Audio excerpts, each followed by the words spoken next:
Hi guys, tanong lang, bakit kaya minsan, gabi pa lang, ang ganda-ganda na ng plano natin?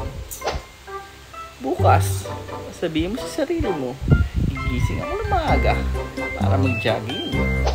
Gigising ako ng maaga para mag-workout.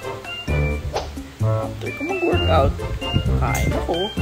Tapos, magiging productive ako buong araw. Tatapusin ko lahat ng dapat kong tapusin. Pagdating ng kinabukasan, doon na masisira ang plano mo. Yung inalarm mo, na dapat nagigising ka, hindi mo napapansinin. I-snooze mo na lang.